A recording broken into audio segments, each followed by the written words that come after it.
ಎಲ್ಲ ನನ್ನ ಕರುನಾಡ ಜನತೆಗೆ ಸ್ವಾಗತ.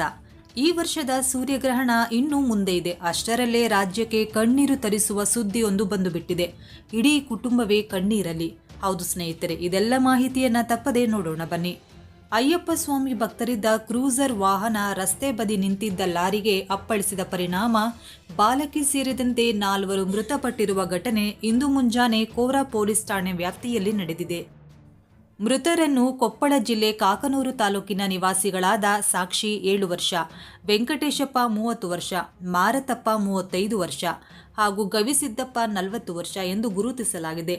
ಗಾಯಗೊಂಡಿರುವ ಪ್ರಶಾಂತ್ 32 ವರ್ಷ, ಪ್ರವೀಣ್ ಕುಮಾರ್ 28 ವರ್ಷ, ರಾಜಪ್ಪ 45 ವರ್ಷ, ಉಲಗಪ್ಪ 36 ವರ್ಷ, ರಾಕೇಶ್ 24 ವರ್ಷ, ತಿರುಪತಿ 33 ವರ್ಷ, ಶ್ರೀನಿವಾಸ್ 32 ವರ್ಷ ಇವರುಗಳನ್ನು ಸ್ಥಳೀಯ ಆಸ್ಪತ್ರೆಗಳಲ್ಲಿ ಚಿಕಿತ್ಸೆಗೆ ದಾಖಲಿಸಲಾಗಿದ್ದು, ಈ ಪೈಕಿ ಇಬ್ಬರ ಸ್ಥಿತಿ ಗಂಭೀರವಾಗಿದೆ.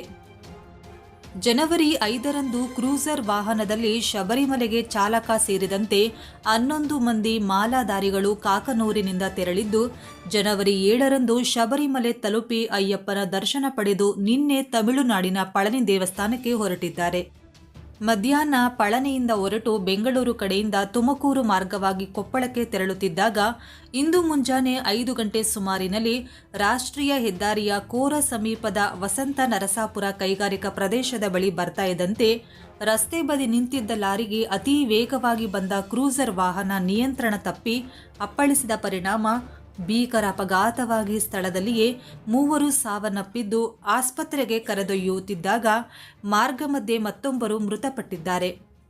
ಸುದ್ದಿ ತಿಳಿದು ಕೋರ ಠಾಣೆ ಪೊಲೀಸರು ಸ್ಥಳಕ್ಕೆ ಆಗಮಿಸಿ ಪರಿಶೀಲಿಸಿ ಗಾಯಾಳುಗಳನ್ನು ಆಸ್ಪತ್ರೆಗೆ ಚಿಕಿತ್ಸೆಗೆ ದಾಖಲಿಸುವಲ್ಲಿ ನೆರವಾದರು.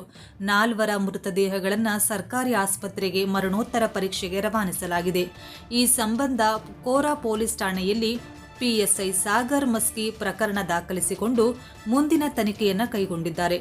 ಜಿಲ್ಲಾ ಪೊಲೀಸ್ ವರಿಷ್ಠಾಧಿಕಾರಿ ಅಶೋಕ್, ಡಿವೈಎಸ್ಪಿ ಚಂದ್ರಶೇಖರ್ ಘಟನಾ ಸ್ಥಳಕ್ಕೆ ಧಾವಿಸಿ ಪರಿಶೀಲಿಸಿದ್ದಾರೆ. ಆದ್ದರಿಂದ ಎಲ್ಲರೂ ಸ್ವಾಮಿಯೇ ಶರಣ